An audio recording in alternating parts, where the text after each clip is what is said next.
For the thumbnail.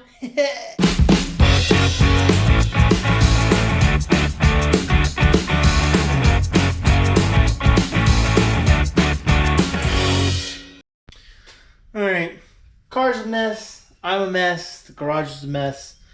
But you know what? We're going to keep moving forward. And let's go ahead, far long overdue. Let's pull the clutch off the engine and let's see if we can learn anything new as to why it won't hold torque. Because it's not holding torque to save its life, you know? And I know it's a good clutch. It did well for a little while. But it's kind of sucking right now, right? Now we did learn a lot because this guy failed. This guy's not having fun. It happens. It happened here, you know? So you let us down. You let us down. We got a box of some goodies. It's not all the goodies to completely fix the car, but it's a start, and we'll go over that box. Okay, what's in the box? So in the box, we got some gasket maker.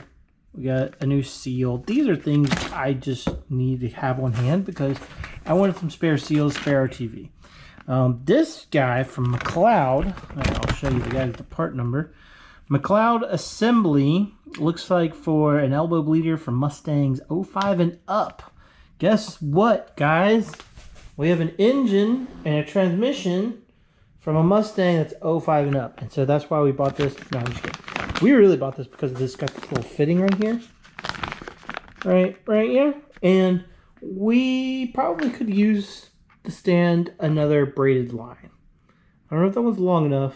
Probably should have measured first. But we need a new braided line because there's a suspicion that this braided line is leaking. But this fitting right here is a quick connect fitting that will connect to the OEM throw-up bearing line deal, because we're going to get a factory style where it's going to have a little hard line that comes out the side over here. And this has got a little bleeder valve, just like your little brake caliper does. And whenever we go to install that guy, we can easily bleed all of the air out of the throw-up bearing. Also, side note, say we track the heck out of this car, we cook the fluid up, right?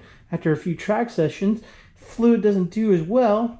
We got a bleeder valve where we can flush all the fluid out, you know? So that's another, you know, cool little, you know, hack, if you will.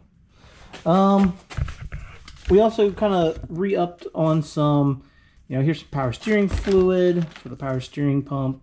Good stuff. That's what recommended for it. Another bottle of some Torco rear gear fluid. This is, where's it at? I know everybody has their favorite manual transmission fluid, but guess what? This is mine for my TR6060. This is what the transmission builder said. Use this stuff, not anything else. So that's what we're using. Without further ado, let's get under the car in that tunnel. See if we can't take off the clutch, and let's see what's inside. First, though, we need to find the clutch alignment tool because that would be helpful for the thumbnail. I'm just kidding. Anyways, I found it. Gonna stick our little guy up in there. What size do we need? Is it a 13? It's a 13.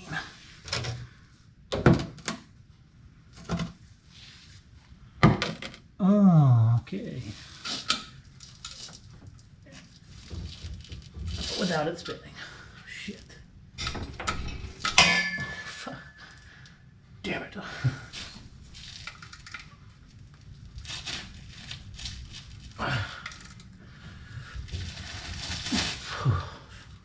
hold that from spinning because it's spinning. Alright, so right off the rip, your boy needs a strong impact, okay? That's all I got. It is what it is. It ain't even budging. Have an engine. I have a Coyote engine here, and you're trying to remove the pressure plate. So a Coyote has some holes right over here that is convenient so that you can stick a large screwdriver through this guy, especially if you're by yourself. You can just kind of pin that guy right there, okay? And now that will put a bind into the flywheel. If you just keep it right there, it'll spin a little bit. Put this guy in a bind, and then that will give you enough to hold the engine from rotating while you break these pressure plate bolts loose. Look how simple it is to just spin.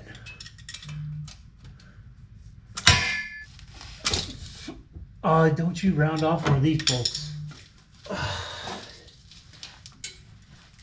Dude. Hot damn, there we go.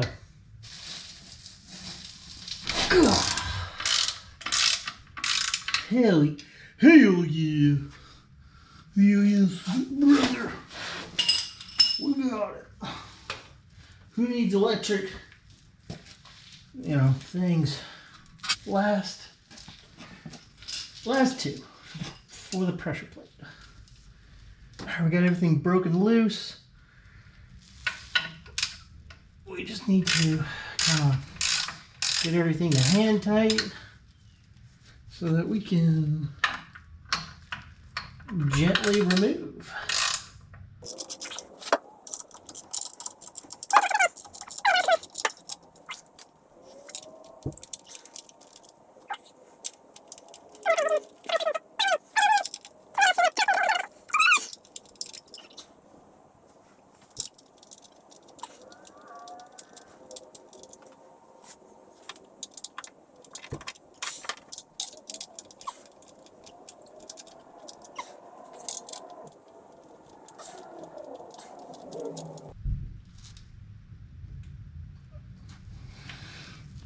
All right, it's unbolted.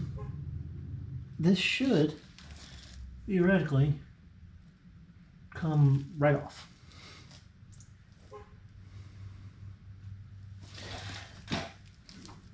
All right, perfecto. Whoa. Whew.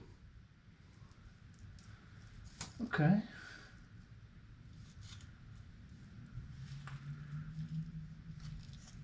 Oh, man. Well, she's definitely...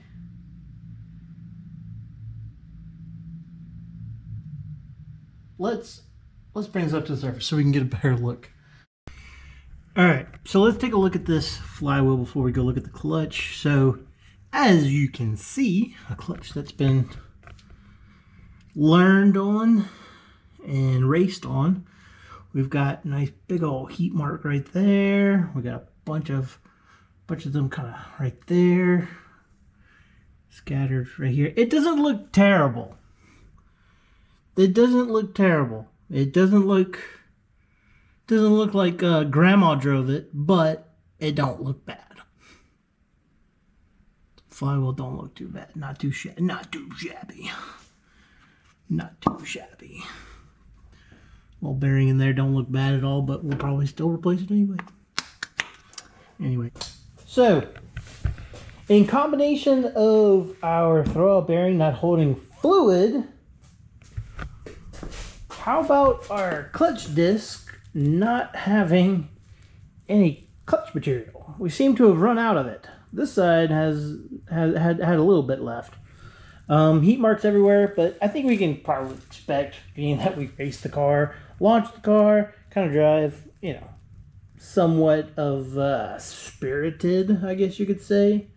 It's going to have all these heat marks. But if you got clutch fluid that's getting onto the disc and it's preventing that friction material to do its job correctly, and the lack of friction material Yeah, I guess it makes sense that it won't hold hardly any torque. And it won't, process it through the gearbox to get it to the rear wheels. So, yeah. Well, the mystery is solved. We need a new clutch. So, now, when we're in here to put in a new clutch, there's a few things that we're going to take care of. One, pilot bearing. Two, we definitely need a throwout bearing, or the throwout bearing, slave cylinder, whole assembly. We definitely need to that needs to be replaced. Clutch, of course. Clutch pressure plate, yeah, that needs to go. We also need a flywheel. I think we could probably get that resurfaced. A new pilot bearing, those are like 20, 30 bucks. Don't be lazy, don't be cheap. Go ahead and replace that while you're there.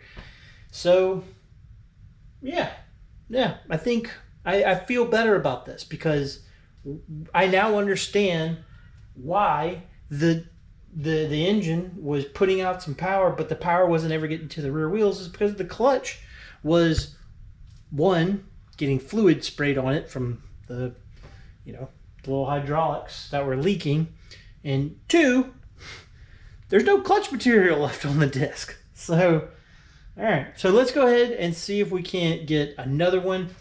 Put your comment down below at maybe suggestions for, say, a new clutch kit. Keep in mind, it has to be, Coyote modular Ford clutch kit, but it has to have a 26 spline input shaft. Just keep that in mind. If I don't have an MT82, I have a TR6060. So the MT82 had a 23 spline input shaft, but the TR660 that I have that goes in this car is 26. So without further ado, I'm going to call it a night. I'm going to go ahead and pick an extra shift up at the Waffle House so I can pay for all these car parts that I'm going to need. And yeah, so let me know down below what y'all think on maybe should we just replace what we had? Should we get something new? And if so, what do you think? How about a torque converter? You think a torque converter? I'm just kidding. We're not going to go auto. All right.